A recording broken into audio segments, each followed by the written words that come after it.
মুখ দিয়েছে কিসের জন্য? আল্লাহ জিকির আজকার করার জন্য, আল্লাহর কোরআন তেলাওয়াত করার জন্য। জীবনে তো কোরআন তেলাওয়াত পড়ে দেখলেন না, কোরআন তেলাওয়াত খুলে দেখলেন না। সূরা ফাতিহার আপনি কোনদিন তাফসীরটা পড়ে দেখলেন না, সূরা ফাতিহার তরজমা কোনদিন করে দেখলেন না, সূরা ইখলাসটা পড়ে দেখলেন না, সূরা আরবি হরফ কয়টি নিজের চোখেও কোনদিন দেখলেন না, বলতেও পারবেন না।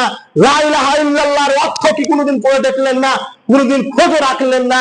আর আপনি এই জিহ্বা দিয়ে, মুখ দিয়ে আপনি কি বলছেন আজে বাজে কত বাড়তি বা আবল তাবল ফাউ কথা। এই জন্য আপনাকে মুখ দিয়েছে, জিহ্বা দিয়েছে। আল্লাহ কোনো কিছু আত্মক সৃষ্টি করেননি, প্রত্যেকটা সৃষ্টির পিছনে একটা না একটা কারণ। বিল্লাহি মিনাশ শাইতানির রাজীম। বিসমিল্লাহির রহমানির রহিম। ويؤثرون على أنفسهم ولو كان بهم خصاصة. أعوذ بالله من الشيطان الرجيم. بسم الله الرحمن الرحيم. يا أيها الذين آمنوا إنما الخمر والميسر والأنصاب والأزلام رجس من عمل الشيطان فاجتنبوه لعلكم تفلحون. ولا تتبعوا خطوات الشيطان إنه لكم عدو مبين. إلى آخر الآية. قال الله تعالى عن أبي هريرة رضي الله قال قال رسول الله صلى الله عليه وسلم ليس المؤمن بالذي يشبع وجهه جاي إلى جنبه.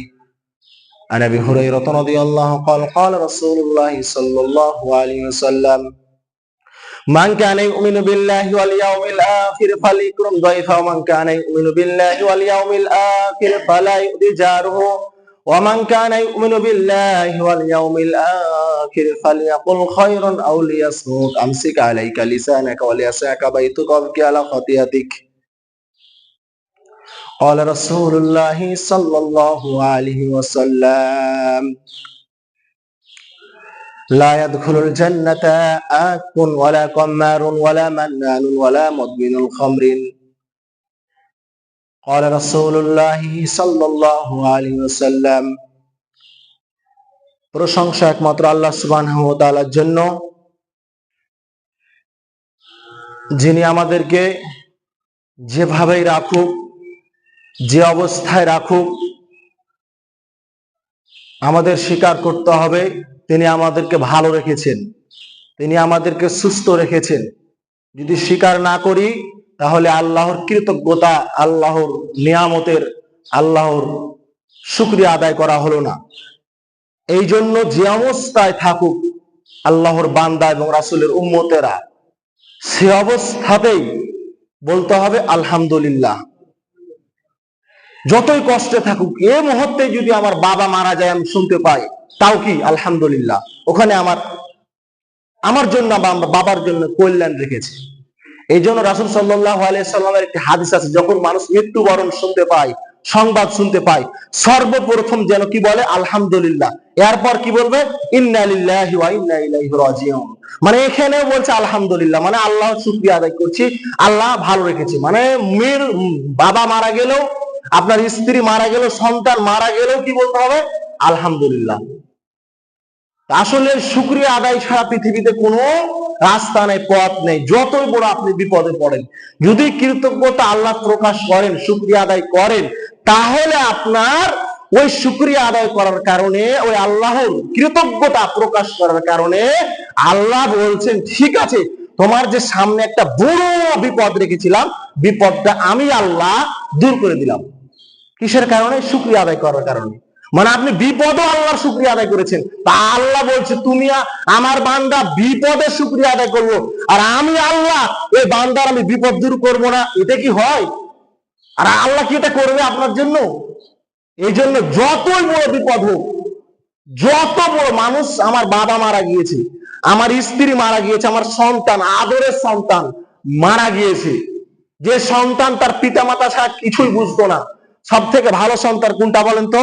যে সন্তান পিতা মাতার খেদমত ছাড়া কিছুই বুঝে না, যে সন্তান ৮০,০০০ টাকা বেতন পেলে ৮০,০০০ টাকায় তার মা বাপকে হাতে তুলে দেয়, স্ত্রীকে দেয় না, আগে বাবা মাকে হাতে তুলে দেয়, সন্তানকে দেয় না, বাবা মাকে সর্বপ্রথম টাকাটা তুলে দেয়, বাবা মা খেয়াল রাখে, খোঁজ খবর রাখে, বাবা মাকে আপেল কমলা বেদনা কিশমিশ এনে দেয়, রেগুলার বাবা মার খোঁজ খবর রাখে। এই সন্তানও যদি মারা যায় তাও নারাজ হওয়া যাবে না, আল্লাহ শুকরিয়া আদায় করতে হবে। এইরকম যদি আল্লাহর কৃতজ্ঞতা, আল্লাহর শুকরিয়া প্রকাশ একজন বান্দা হতে পারেন, আল্লাহ আপনার যে কোনো বিপদ থেকে আল্লাহ আপনাকে দূর করবে। এ কথা আল্লাহ রাসূল বলছেন। তো সম্মানিত উপস্থিতি, এই জন্য আমরা সব সময় আল্লাহ শুকরিয়া আদায় করব, মন মরা হয়ে নয়, জিন্দা জীবন্ত, মানে আপনার শুকরিয়া আদায় করা দেখে যেন মনে হয় যে আপনি আসলে আল্লাহর আপনি মানে শুকরিয়া আদায় করতেছেন, আপনার মনটা চাঙ্গা আছে। কিন্তু আমরা শুকরিয়া আদায় করি মনে হয় যে আমার বাবা মা আমরা বড় বিপদে আছি। এই জন্য সকলে আদায় করি আলহামদুলিল্লাহ। অতঃপর শান্তি ও দুরূদ বর্ষিত হোক মুহাম্মদ সাল্লাল্লাহু আলাইহি সাল্লাম। আল্লাহুম্মা সাল্লি আলাই, আল্লাহুম্মা বারিক আলাই। সম্মানিত উপস্থিতি, আমি কয়েকটা আয়াত এবং হাদিস বলেছি।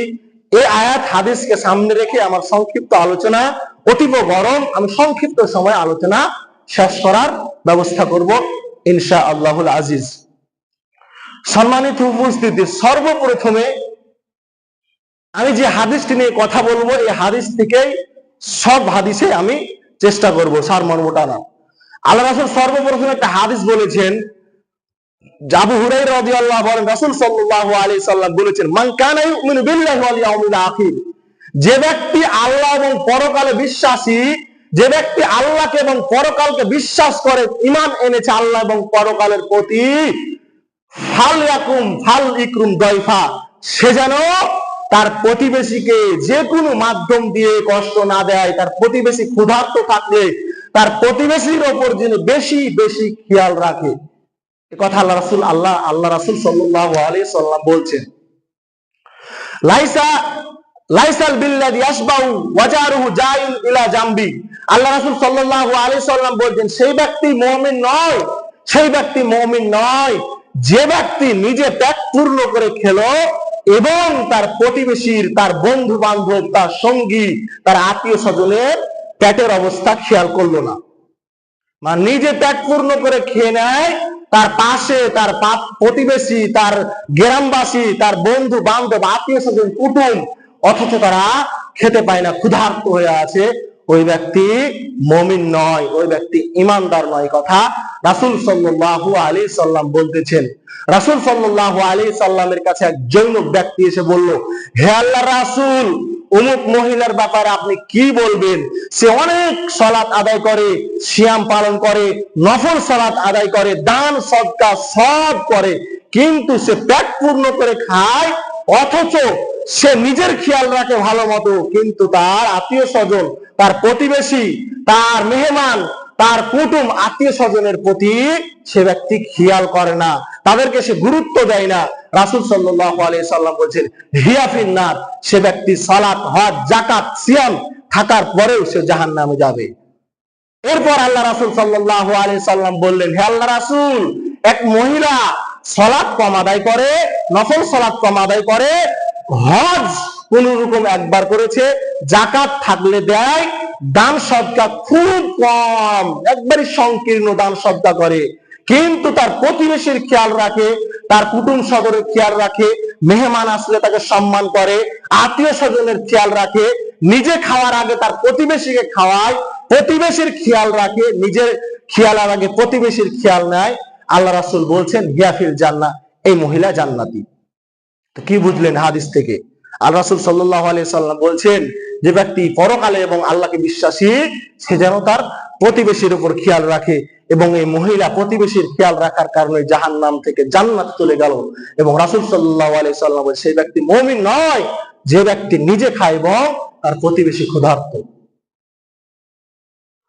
ওমান কানা ইউমিনু বিল্লাহি ওয়াল ইয়াউমিল আখির, যে ব্যক্তি আল্লাহ এবং পরকালে বিশ্বাসী, ফালাই উদি জারহু, সে যেন তার মেহমানকে সম্মান করে, সে যেন তার অতিথিকে সম্মান করে। যে ব্যক্তি আল্লাহকে এবং পরকালকে বিশ্বাস করেছে বলে এই স্বীকৃতি দেয়, সে যেন তার মেহমান যদি বাড়িতে আসে, তার অতিথি যদি বাড়িতে আসে, তাহলে তাকে যেন সম্মান করে। মেহমান দেখে পালিয়ে গেলে আপনি আল্লাহ এবং পরকালে বিশ্বাসী, কথা মিথ্যা। আগের যুগের মানুষকে আপনি বলবেন বাপ দাদা আমলে, আজ থেকে 50 বছর আগে, 100 বছর আগের মানুষ, দাদা বয়সের মানুষগুলো, বাবার বয়সের মানুষগুলো কি করতে জানেন? নামাজ পড়া শেষ হলে ডান দিকে একবার বাম দিকে একবার তাকাতেন। কেউ কি বাম দিকে আছে, বসে আছে নাকি ডান দিকে কেউ বসে আছে নাকি? একজন দুইজন যদি বসে থাকতেন, তাকে জিজ্ঞাসা করতেন, মুরব্বী বাড়ি কোথায়? বাড়ি ফরিদপুর। ও বাড়ি ফরিদপুর, কোথায় এসেছো? এই এলাকায় একটু আদায় সাদা এলাকায় একটু এসেছিলাম। ও খাওয়া দাওয়া করেছো? না, খাওয়া দাওয়া তো করিনি, আমি মুসাফির মানুষ, আমি কোথায় খাবো? আমি মসজিদে দেখলাম সালাতের সময় হলো, তাই সালাত আদায় করে বসে আছি। ও আচ্ছা, ঠিক আছে, চলেন আমার বাড়ি চলেন, খাওয়া দাওয়া করে বিশ্রাম করে আপনি আপনার কাজে প্রস্তুতি নেবেন। এটা আগের মানুষের কাজ ছিল। আজ থেকে 50 বছর আগের মানুষের এটা কাজ ছিল। আর এখনকার মানুষ কি করে? ও আজকে দেখছে একটা আলগা মানুষ, না সালাম ফিরে বেশি সুন্নাত পাওয়া যাবে না, সালাম দুই সাইডে দেখছে আলগা মানুষ, না মুসাফির, বোঝা যাচ্ছে আমার পালি পড়তে পারে, অতএব আমি সালাম ফেরার আগে পালিয়ে যাই। এখনকার মানুষের চরিত্র, কথা ঠিক না? সুন্নাত পড়বে না, কিন্তু সুন্নাত পড়লে ধরা খেয়ে যাবে। আর সুন্নাত যদি পড়ে বাইরে পড়ে আউট। কেন? যে দুইটা মুসাফির আলগা মানুষ দেখেছে মসজিদ, আমি এখানকার কথা বলছি না, যে কোনো এলাকায় এখন সালাম ফিরে দুই দেখতে বা আলগা দুইটা মানুষ দুই মাথায় বসে আছে, বা দুইটা মুসাফির বসে আছে, ওই সালাম ফিরে আগে পারে না যে পালিয়ে যায়। কেন? দুটোর পালি পড়ে যায়। এই মেহমানকে মানুষ এখন এভাবে, মেহমানকে এভাবে অতিথিকে সম্মান করে। অথচ আগের মানুষ 5টা 4টা 2টা মেহমানকে সম্মান করেছে, বাড়িতে গিয়ে খাওয়া দাওয়া দিয়েছে। অথচ আগের মানুষ কি করে ধান ভেজে জানেন? আগের মানুষ কোন এই হলার ছিল না, এই যে মিল ছিল না, আগে ঢিকিতে ধান ভেঙে বাড়িতে 5, 7টা 10টা পরিবারের লোক এবং আরো 3টা মিসকিনকে, মুসাফিরকে ধরে নিয়ে 13, 14টা লোক আপনার মা একাই রান্না করে একাই খাওয়াইছে।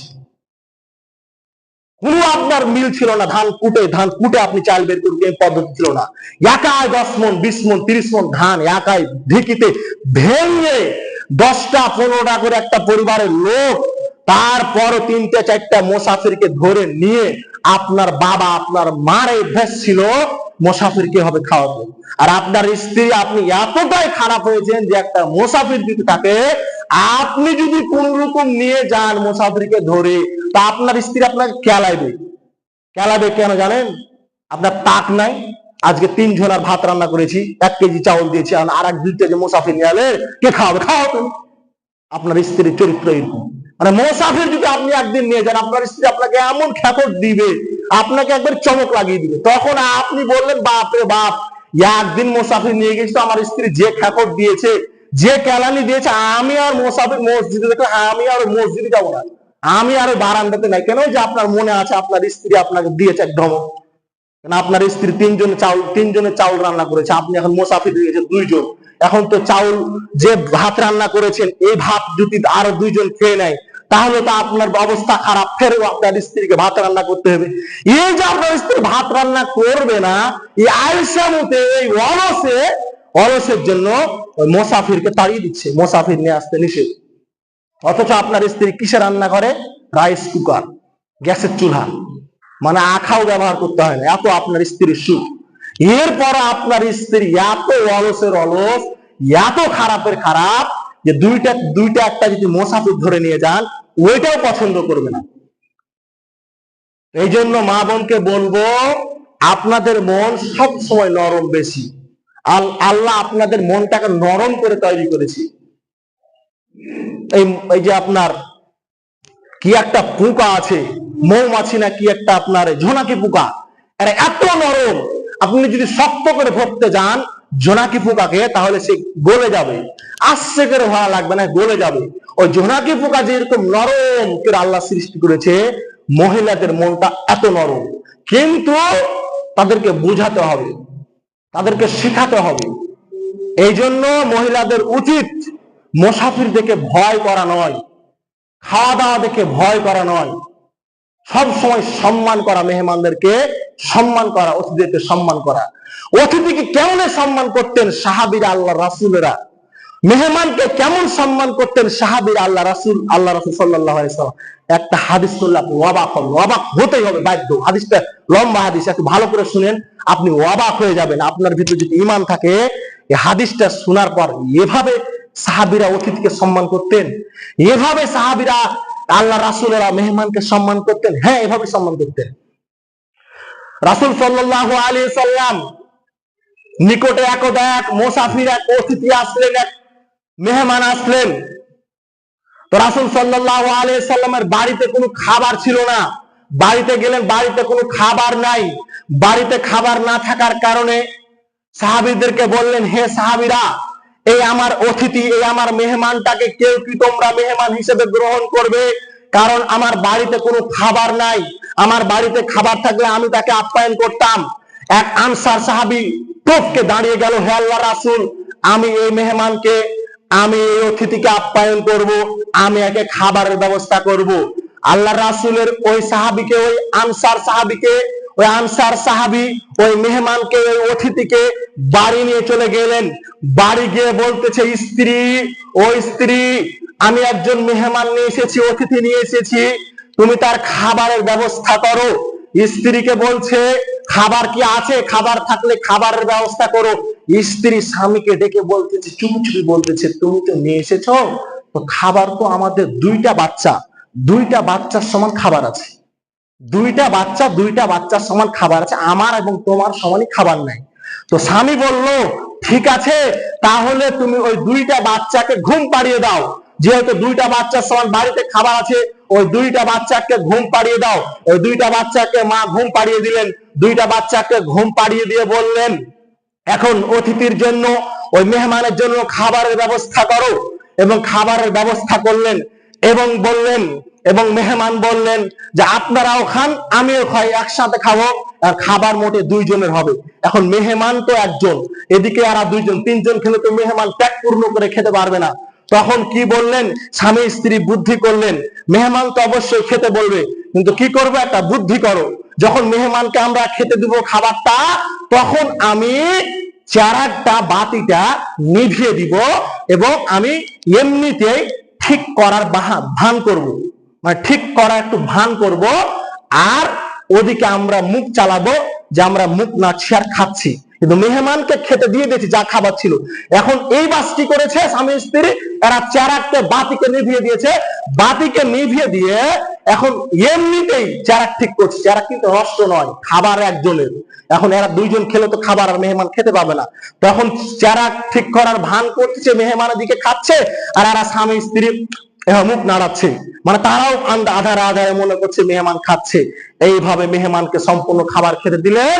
খাবার খাওয়া শেষ, চেরাগটা ঠিক করলেন, মনে করছে মেহমান আমিও খেলাম, আমার মেহমান অতিথিরাও খেলে, সবাই খেলো, কিন্তু আসলে তারা কি খেয়েছে? তারা খায়নি। এভাবে মেহমানকে সাহাবীরা সম্মান করেছে, নিজে না খেয়ে মেহমানকে সম্মান করেছে, মেহমানকে খাওয়াইছে। ইমান, আপনার ইমান আর আমাদের ইমান পার্থক্য দেখছেন? আপনার বাড়িতে, কার বাড়িতে খাবার নেই আগামী 1 বছর খাবে, এরকম কার বাড়িতে খাবার নেই বলেন তো? একজন হাত তুলেন তো।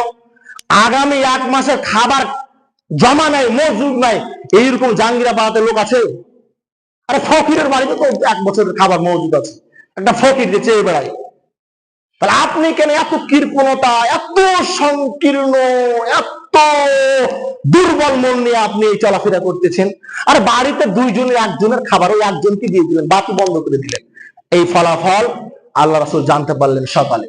সাহাবীকে বললেন, আনসার সাহাবীকে, তুমি করেছো কি? এই আপনার এই ঘটনা দেখে আল্লাহ হেসে দিয়েছে। তুমি রাতে কি করেছো, কি এমন কাজ করেছো? আল্লাহ তোমার কাজকর্ম দেখে আল্লাহ হেসে দিয়ে একটা আয়াত নাজিল করে দিয়েছে। আল্লাহু আকবার। ওই সাহাবীর জন্য একটা আয়াত নাজিল হয়ে গেছে, সূরা হাসর 9 নম্বর আয়াত দেখবেন, ওয়ায়ুসিরুনা আলা আনফুসিহিম ওয়ালাউ কানা বিহিম খাসাসা। আল্লাহ সুবহানাহু ওয়া তাআলা বলেছেন, তারা তাদের নিজেদের প্রয়োজন থাকা সত্ত্বেও তারা অপরজনকে বেশি অগ্রাধিকার দিল। মানে নিজেদের প্রয়োজন ছিল খাবারের, নিজেদের প্রয়োজন থাকা সত্ত্বেও তারা আরেকজনের, তার অপরজন ভাইয়ের, তার মেহমানকে বেশি অগ্রাধিকার, বেশি গুরুত্ব দিল। আল্লাহ রাসূল সাল্লাল্লাহু আলাইহি সাল্লাম বলেছে, তুমি এমন একটা কাজ করেছো যে আল্লাহ তোমার এই ব্যাপারে, তোমার এই কাজকর্মের ব্যাপারে খুশি হয়ে আল্লাহ তোমার জন্য একটা আয়াত নাযিল করে দিয়েছে। আল্লাহু আকবার। তো ঈমান দেখেন, তারাও মেহমান সম্মান করেছে, আমরাও আমাদের মেহমানকে সম্মান করছি। কিন্তু আপনাদের মেহমান সম্মান, আমাদের মেহমানকে সম্মান করা এবং তাদের মেহমানকে সম্মান করা কত পার্থক্য ছিল আপনি চিন্তা করেছেন? ওরাও মানুষ, আপনিও মানুষ। ওরা রাসূল সাল্লাল্লাহু আলাইহি সাল্লামের উম্মত, আমরা রাসূল সাল্লাল্লাহু আলাইহি সাল্লামের উম্মত। ওরা রাসূলের সামনে সাহাবী, আর আমরা হচ্ছে উম্মত, আমরা সাহাবী না। কিন্তু ওরা উম্মত, আমরা উম্মত। ওটাও রাসূলের শেষ নবীর উম্মত, আমরাও শেষ নবীর উম্মত। ওরাও কিয়ামতের মাঠে উঠবে, আমরাও কিয়ামতের মাঠে উঠবো। তাহলে তাদের মধ্যে আমাদের মধ্যে পার্থক্য জানেন? আজ সকালে একটা হাদিস বলেছিলাম, অনেকে জানেন না হাদিসটা, যেহেতু শুনেননি, ফজরের সালাত আদায় করেননি। হাদিসটা আবার বলছি, শুনেন। এক দিন মজুরি, একটা পায়ে একটা গিরস কয়েকজন দিন মজুরি ক্রয় করেছিল। দিন মজুরি ক্রয় করে তাদের বেতন, তারা কাজ করার পর তাদের যা বেতন পায় তারা তার বেতন দিয়ে দিয়েছিল। কিন্তু একজন বেতন নিতে চাইলো না, যে আমি বেতন নিব না, আমি বেতন না নিয়ে চলে গেল। সে ব্যক্তি বেতন না নিয়ে চলে গেল গৃহস্থের কাছ থেকে। তো মালিক কি করলো, ওই 500 টাকা একটা বেতনের যে পাইঠের যে একটা বেতন, ওই বেতনটা দিয়ে চাষাবাদ শুরু করে দিল, ব্যবসা বাণিজ্য শুরু করলো। অনেক টাকা হলো, গরু কিনলো, গরু থেকে অনেক গরু হলো, অনেক গরু হতে হতে একটা খামার হয়ে গেল। তো ওই লোকটা যে দিনমজুরির জন্য টাকা পাবে মালিকের কাছে, ওই লোকটা অনেক দিন পর এবার মালিকের কাছে এসেছে। মালিকের কাছে এসে বলছে, আমার ওই দিনমজুরি টাকাটা পাবো, আমাকে ওই টাকাটা এখন দাও। ইনি বলতেছেন যে ওই যে তোমার খামার দেখতে পাচ্ছ, গরুর খামারটা তোমার, সব তুমি সব নিয়ে চলে যাও। তো বলছে, আমার সাথে হাসি ঠাট্টা করছো, আল্লাহকে ভয় করো, আমার সাথে হাসি ঠাট্টা করো না, আমাকে আমার মজুরি দাও। তখন বলছে, না আমি তোমার সাথে হাসি ঠাট্টা করছি না, আমি বলছি ওই খামারে যত টাকা আছে, যত ওই খামারে গরু আছে, গাভী আছে, সব তোমার, তুমি নিয়ে চলে যাও। ওই ব্যক্তি কি করলো, যা গরু ছাগল ছিল, যা খামারে গরু ছিল, গাভী ছিল, সব নিয়ে চলে গেল। কত টাকা পেতো? হয়তো 500 টাকা দিন মজুরি পেত। যত গরু ছিল সব নিয়ে চলে গেল, সব দিয়ে দিল। এদের ইমান দেখেন, তারাও সাহাবী, আমরাও কি সাহাবী। তাহলে আপনি চিন্তা করেন, তারা কোন লেভেলের ইমানদার আর আমরা কোন লেভেলের ইমানদার, আপনাকে এটা বুঝতে হবে। তারাও উম্মত রাসূলের, আমরা রাসূলের উম্মত, কিন্তু আমাদের মাঝে আর তাদের মাঝে পার্থক্য কথা আপনি বুঝতে পারছেন? সম্মানিত উপস্থিতি, আপনাকে কি করে বুঝায়? কিয়ামতের মাঠে শান্তি, কিয়ামতের মাঠে জান্নাত নেবেন, এ আশা করলে হবে না। কিয়ামতের মাঠে আপনি নিরাপদে থাকবেন, কবরে আপনি নিরাপদে থাকবেন, শুধু আশা করলে হবে না। আপনাকে সাহাবীদের মতো, আপনাকে রাসূলের মতো চরিত্র, তাদের মতো ব্যবহার, আচরণ করতে হবে। তাহলে না আপনি কিয়ামতের মাঠে, কবরে জান্নাত যেতে পারবেন। সম্মানিত উপস্থিতি, যে কথা বলছিলাম, তারা এভাবে অতিথিকে, তারা এভাবে মেহমানদেরকে, তারা এভাবে মুসাফিরদেরকে সম্মান করতেন, আপ্যায়ন করতেন। আর আমাদের মেহমানদেরকে সম্মান দেখলে বুঝে আমরা কতটুকু মেহমানকে সম্মান করি। তারপর রাসূল সাল্লাল্লাহু আলাইহি সাল্লাম বলেছেন, ওয়ামান কানা ইউমিনু বিল্লাহি ওয়াল ইয়াউমিল আখির ফালইয়াকুল খায়রান আও লিয়াসমুত। যে ব্যক্তি আল্লাহকে এবং পরকালে বিশ্বাসী, ফালইয়াকুল খায়রান আও লিয়াসমুত, সে যেন কথা বলে, হয় হক কথা বলে, না হলে চুপ থাকে, বেশি কথা না বলে। যে ব্যক্তি আল্লাহ এবং পরকালে বিশ্বাস করে, হয় তাকে ভালো কথা বলতে হবে, হাদিস কোরআনের কথা বলতে হবে, আর না হলে ঠোঁট দুটা সিলাই করে একবারে জিহ্বাটাকে বন্ধ করে রাখতে হবে। আউ ফাউ বাউ থাউ কথা বলা যাবে না। যদি আপনি পরকালে এবং আল্লাহকে বিশ্বাস করে থাকেন, মন যা চাইলো, মুখ আমার আছে, আমার মুখ, আমি যা বলবো তাই, মন যা চাইলো তাই বলে দিবেন, এই ক্ষমতা আল্লাহ আপনাকে দেয়নি। বেটা, মুখ তোমার, তুমি বলছো আমার মুখ, তোমার বাবার মুখ, তোমাকে আল্লাহ এটা মুখ দিয়েছে, আল্লাহ জিহ্বাটা আমানত দিয়েছে। তোমাকে আজে বাজে কথা বলার জন্য, তোমাকে মাতাব্বরি করার জন্য মুখ দিয়েছে আল্লাহ। তোমাকে মুখ দিয়েছে কিসের জন্য? আল্লাহ জিকির আজকার করার জন্য, আল্লাহর কোরআন তেলাওয়াত করার জন্য।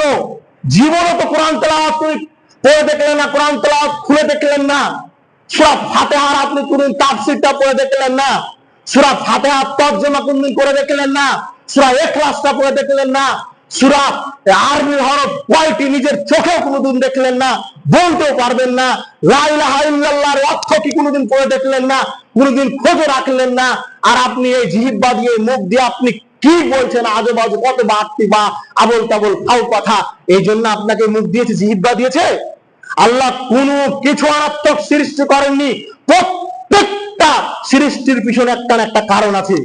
আপনার কাছে মনে হয় কোনো কারণ নাই, কিন্তু আল্লাহ বলছেন আমি প্রত্যেকটা পদ্ধতি, প্রত্যেকটা অঙ্গ প্রত্যঙ্গ সৃষ্টি করার আমার একটা না একটা কারণ আছে। আপনি তো আপনার নিজের মতো করে ব্যবহার করতেছেন, এই নিজের মতো ব্যবহার করার কারণে আপনাকে এই জিহ্বার, এই মুখের আপনাকে হিসাব দিতে হবে কিয়ামতের মাঠে। আল্লাহ রাসূল সাল্লাল্লাহু আলাইহি সাল্লাম বলতেছেন, শেষ জামানাতে মানুষ ঈমান নিয়ে থাকা কঠিন হয়ে যাবে।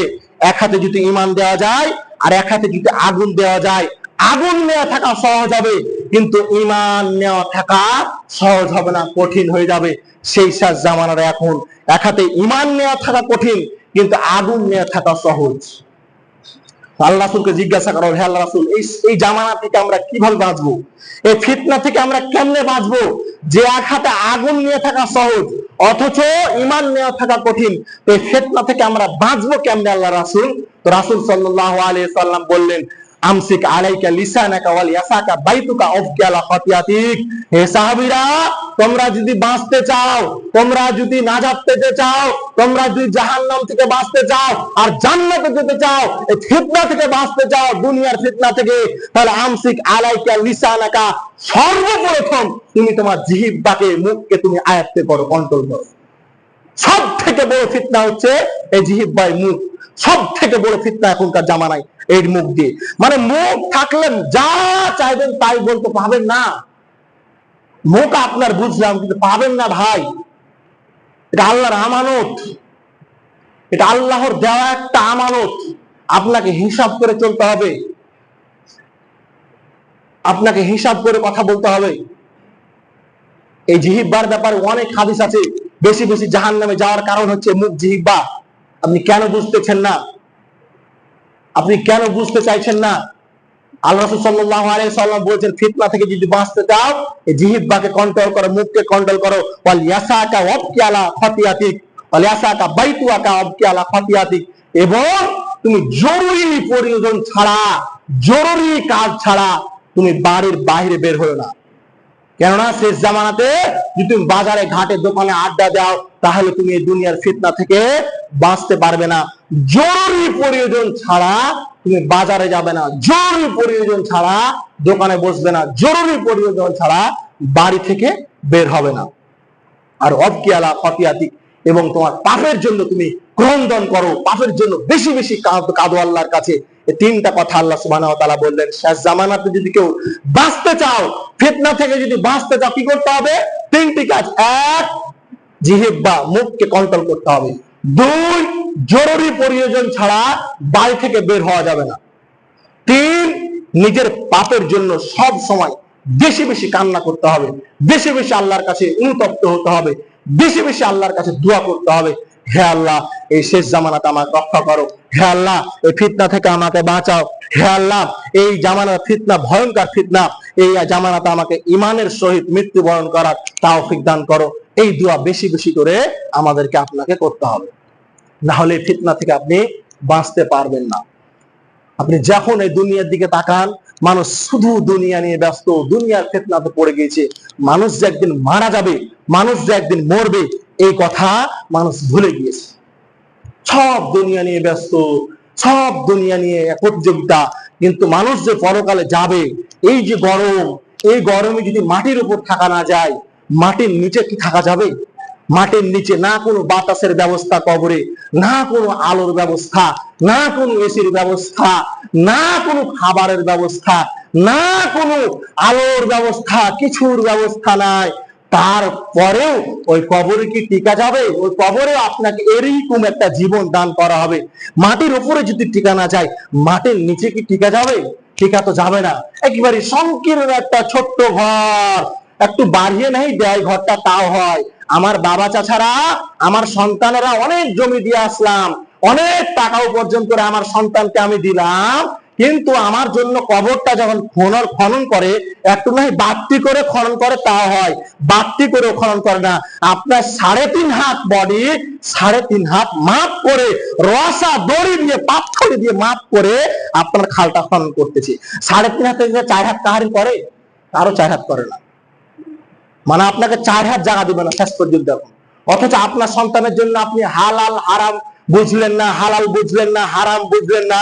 আপনার সন্তানের জন্য আপনি জমি মেরে খেয়ে নিলেন, আপনার সন্তানের জন্য কত কি করলেন, কিন্তু আপনার সন্তান আপনি যখন মারা গেলেন 3.5 হাতই আপনার জায়গা দিল, আর বডি যেই রকম আপনার মোটা চিকন সেই রকম জায়গা ওসার করে কবর খনন করলো। মানে শেষ দূর কত দূর পর্যন্ত? আপনার ওই 3.5 হাত মাটি আর একটা সাদা কাফন, এটা হচ্ছে আপনার সম্পদ। 3.5 হাত মাটি আর একটা সাদা কাফন, এটা মূলত আপনার সম্পদ। না হলে আপনি উলঙ্গ হয়ে পৃথিবীতে এসেছিলেন, আপনার মায়ের পেট থেকে আবার উলঙ্গ হয়ে আপনি চলে যাবেন, কিছুই সম্পদ নিয়ে যেতে পারবেন না। কেউ নিয়ে গেছেন নাকি আপনি দেখান। পৃথিবীতে যত সম্পদশালী হোক, যত টাকা পয়সা আলা হোক, পৃথিবীতে উলঙ্গ হয়ে সৈন্য পয়সাতে এসেছে, আবার উলঙ্গ হয়ে সৈন্য পয়সা দিয়ে এই দুনিয়া থেকে ত্যাগ করবে।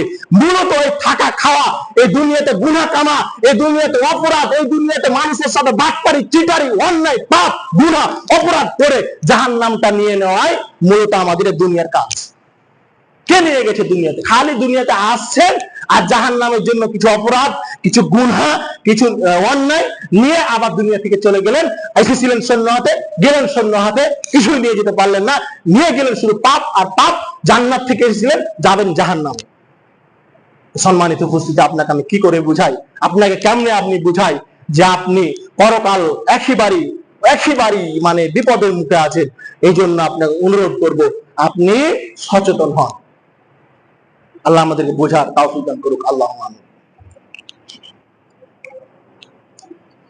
ইন্নাল হামদুলিল্লাহি ওয়াহদাহু ওয়াসসালাতু ওয়াসসালামু আলা মান লা নাবিয়্যা বা'দা। সম্মানিত উপস্থিতি, যে কথা বলছিলাম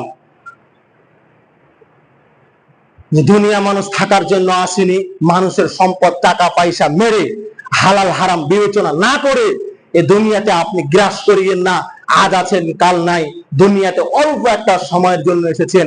ভালো থাকেন, ভালো চলেন, দুনিয়া মানুষের সাথে ভালো আচরণ করেন, মেহমানকে সম্মান করেন, প্রতিবেশীকে কষ্ট দিয়েন না, সবার সাথে ভালো আচরণ করে যাতে আপনি মারা গেলে যাতে বলতে পারে লোকটা অনেক ভালো ছিল, লোকটা মারা যাওয়াতে আমরা খুব লাগছে, একটা নিঃস্ব মনে হচ্ছে, আমাদেরকে কেমন লাগছে, একটা খারাপ লাগতেছে, লোকটা মারা যাওয়াতে গ্রামটা একটা কেমন দরিদ্র লাগতেছে, লোকটা মারা যাওয়াতে গ্রামটা কেমন অসহায় লাগতেছে। মানুষ যেন এইরকম আপনি না থাকার কারণে, আপনি উপস্থিত না থাকার কারণে মানুষ যেন আপনার এইরকম গুণ গায়। এমন আপনি মানুষের মানুষ, এমন আল্লাহর বান্দার বান্দা আপনি, এমন রাসূলের উম্মতের উম্মত আপনি, যে কিছু মানুষ বলতেছে ওই লোক মারা গেলে গ্রামটা ভালো হবে। এইরকম লোক আছে, কিন্তু এরকম বলে বা এরকম আচারের লোক আছে। ওই লোকটা মারা গেলে ওই গ্রামটা ভালো হবে, ওই মহিলাটা মারা গেলে ওই গ্রামের মহিলারা শান্তি পাবে, ওই লোকটা মারা গেলে ওই গ্রামটা অনেক ভালো হয়ে যাবে। এইরকম যদি আপনার অবস্থা হয়, আপনার জন্য যদি বদদুয়া দেয় লোকটা মারা গেলে গ্রামটা ভালো হবে, তাহলে আপনি চিন্তা করেছেন আপনি কোন জায়গার মানুষ, কোথায় যাবেন? আল্লাহ রাসূল সাল্লাল্লাহু আলাইহি ওয়াসাল্লাম বলতেছেন, তোমার সঙ্গী সাথী তোমাকে যদি বলে ভালো, তাহলে তুমি ভালো, তোমার প্রতিবেশী যদি ভালো বলে তাহলে তুমি ভালো, আর প্রতিবেশী যদি খারাপ বলে তাহলে তুমি খারাপ। সঙ্গী সাথী তোমার বন্ধু বান্ধব যদি বলে খারাপ, তাহলে তুমি খারাপ। পাড়া প্রতিবেশী যদি আপনার খারাপ বলে, সঙ্গী সাথী যদি আপনার খারাপ বলে, তাহলে আপনি নিজেকে যত ভালো বলেন আপনি ভালো নন। এই জন্য অনুরোধ করব, কেউ কারো সম্পদ মেরে খাবেন না। আপনি দেখলেন না ইউটিউবে, ফেসবুকে একজন বাবা তার সম্পদ সন্তানকে দিয়ে যাওয়ার কারণে আর একজন সন্তান একটা পরিবারের 4টা মানুষকে একবারে কেটে টুকরো করে দিল। এই সম্পদের কারণে তো, এই জমির কারণে তো। উচিত ছিল সব প্রথমে বাবাকে হত্যা করা। আরে আমি যদি আমার সন্তানকে জমি না দিই, আমার বাবার দিন আছে, আমার সন্তান জমি নিতে পারবে? আমাকে সারাদিন আমার পাটি পিটতো, আমার সারাদিন আমাকে আপেল কমলা খাওয়া, আমাকে সারাদিন আমার পায়ে তেল মালিশ করে দেখতো। আমি যদি আমার সন্তানকে জমি না দিই লিখে, আর বাবার দিন আছে, ওই জমি নিতে পারবে আমার সন্তান? তো সর্বপ্রথম বাপের বিচার করার দরকার ছিল, যে বাপ তার সন্তানকে জমি দিয়ে যায়। কেন একটা তার 2টাই সন্তান, ছেলেও সন্তান মেয়েও সন্তান, ছেলেকে সব জমি দিয়ে দিতে পারে আর মেয়েকে জমি থেকে মাহরুম করতে পারে? বাবাই কেমন, বাপ কত বড় বিয়াদব বাপ। ওর কাছে মেয়েও যতটুকু ছেলেও ততটুকু, কেন তার মধ্যে ভেদাভেদ করবে? আর আমি মরে যাবো, আমি 30 বিঘা সম্পদের মালিক, 20 বিঘা সম্পদের মালিক, আমি মরে যাব, আমার যে যা পাবে সন্তান, ছেলে যতটুকু পাবে, মেয়ে যতটুকু পাবে, এমনিতে ভাগ করে দিবে। আইন আদালত আছে, হাইকোর্ট জজটা আছে, যেভাবে আইন আদালত পায় আপনি ওরা মেয়েরাই ভাগ করে নিবে, আপনি ছেলেরাই ভাগ করে নিবে। আমার কি দরকার দুনিয়াতে? এত কেন আপনার 2 বিঘা জমি থাকলে এত কেন আপনার হাই উঠাস? জমিটুকু আমার কখন যে মেয়েকে দিয়ে যেতে পারবো, কখন যে আমার সন্তানকে টিপ দিয়ে যেতে পারবো? ঘুম আসে না আপনার? মানে জমিটুকু আপনাকে না দিলে, জমি দেওয়ার পরিণাম কি? আপনাকে ভিক্ষা করে খেতে হবে। আপনার যে সন্তান পা টিপছে, যে মেয়ে আপনার তেল মালিশ করে দিচ্ছে জমি নেওয়ার জন্য, আজ তাকে জমি দেন, কালকে যদি আপনাকে লাথি না মারে, আপনাকে যদি খাবারের জন্য হাহাকার করতে না হয়, আমি শামীম বলছি, আমি শামীম নয়। আপনি ইতিহাস দেখেন, চারিদিকে তাকিয়ে দেখেন, আপনার কাছে যখন জমি ছিল, আপনার কাছে জমি থাকবে, আপনার দাপটি অন্যরকম। আপনার সন্তান আপনাকে দেখে ভয় করবে, আপনার ছেলে আপনাকে দেখে ভয় করবে, আপনার মেয়ে আপনাকে দেখে ভয় করবে, আপনার নামে জমি সম্পদ, টাকা পয়সা সব আছে। আর যখন আপনি আপনার সন্তানকে জমি দিয়ে দিবেন, আপনাকে আপনার সন্তান খেরকুটা মনে করবে, একবারে ফেনার মতো মনে করবে। আমার বাবাকে আর দেখবে না, যেভাবে আদর করতেছিল জমি নেওয়ার আগে, আর এখন ওইভাবে আদর স্নেহ করবে না। এই জন্য আপনাকে অনুরোধ করবো, কেন এত আপনার সুসুড়ি, এতক্ষণ আপনার মানে লাগতেছে আপনাকে জমি দেওয়ার জন্য? জমি আছে, থাক, আপনার নামে থাক। এই জন্য যে জমি দিয়েছে ওই সমস্ত আগে পিতাকে হত্যা করার দরকার ছিল, যদিও ঠিক নয়, আল্লাহ সবুর করুক ওদের পরিবারকে, যে ওই পিতাকে আগে বিচার করার দরকার ছিল, তারপর সন্তানের। সম্মানিত উপস্থিতি, এই দেখেন, সম্পদের কারণে মানুষ তার ভাইকে, তার ভাগ্নাকে, তার বহিনকে হত্যা করতে দ্বিধাবোধ করে না, এই সামান্য সম্পদের কারণে। অথচ সে ব্যক্তি কি করবে? ওই খালি হাতেই যাবে, খালি হাতে এসেছে, খালি হাতে যাবে, সম্পদ তার সন্তানেরা গ্রাস করবে। এই জন্য সম্মানিত উপস্থিতি, আপনাকে অনুরোধ করব, আপনি কখনো সম্পদের জন্য, এই টাকা পয়সার জন্য একজন মানুষকে আর একজন মানুষকে খুন করিয়ে না। একজন মুমিনকে খুন করা, একজন মানুষকে খুন করা, গোটা পৃথিবীর মানুষকে খুন করার অপরাধ। আল্লাহ রাসূল সাল্লাল্লাহু আলাইহি সাল্লাম বলছেন, কাবা শরীফ ধ্বংস করলে যত বড় অপরাধ, তার থেকে বড় অপরাধ হচ্ছে একজন মুসলমান আরেকজন মুসলমানকে হত্যা করা, কতল করা, মেরে ফেলা। কাবা শরীফ ধ্বংস করা এত বড় অপরাধ আল্লাহর কাছে নয়। খবরদার একজন মুসলমান আরেকজন মুসলমানকে হত্যা করার চেষ্টা করবেন না। যদি হত্যা করতে যান, আপনিও জাহান্নামে যাবেন, সেও জাহান্নামে যাবে। কেন? দুইজন দুইজনকে হত্যা করতে গিয়েছিলেন, কেউ জান্নাতে যাবে না। সম্মানিত উপস্থিতি, আপনাকে আমি শেষ আহ্বান করতে চাই যে আপনি এই দুনিয়ার ভোগ বিলাসিতা ভুলে পরকাল আপনি বিশ্বাস করেন, পরকালের মুখে যান, পরকালকে আপনি গুরুত্ব দেন। আল্লাহ আমাদের পরকালকে গুরুত্ব দেওয়া তৌফিক দান করুক, আল্লাহুম্মা আমিন। হে আল্লাহ, আমাদের পরকালীন মুখী হওয়ার এবং কবরের, আমাদের আমল করার, কবরে থাকার ব্যবস্থা এবং সুযোগ পথ করে দাও, আল্লাহুম্মা আমিন। হে আল্লাহ, আমাদের পরিবারকে তুমি কুয়াংফুসাকুম ওয়াহালিকুম নারা, জাহান্নামের আগুন থেকে আমাকে, আমার সন্তানকে, আমার স্ত্রীকে, আমার ছেলে মেয়েকে, আমার পরিবারকে জাহান্নাম থেকে বাঁচাও, আল্লাহুম্মা আমিন। হে আল্লাহ, যারা কবরে চলে গিয়েছে তাদের কবর রাজা মাফ করে দাও, আল্লাহুম্মা আমিন। সবাই সবাইকে সাহায্য করবেন, একাকী জান্নাতে যাওয়া কষ্টকর ব্যাপার, স্বামী স্ত্রীকে সাহায্য করবেন জান্নাতের পথ, সিরাতাল মুস্তাকিমের পথে যাওয়ার, স্ত্রী স্বামীকে সাহায্য করবেন, ছেলে বাবাকে সাহায্য করবেন, বাবা ছেলেকে সাহায্য করবেন, একটা পরিবার পরিবার সবাইকে সাহায্য করবেন জান্নাতে যাওয়ার জন্য। আল্লাহ আমাদের সহজ করুক, আল্লাহুম্মা আমিন। এই বলে আমার সংক্ষিপ্ত আলোচনা শেষ করছি। সুবহানাকা আল্লাহুম্মা ওয়া বিহামদিক, আশহাদু আল্লা ইলাহা ইল্লা আনতা, আস্তাগফিরুকা ওয়া আতুবু ইলাইক।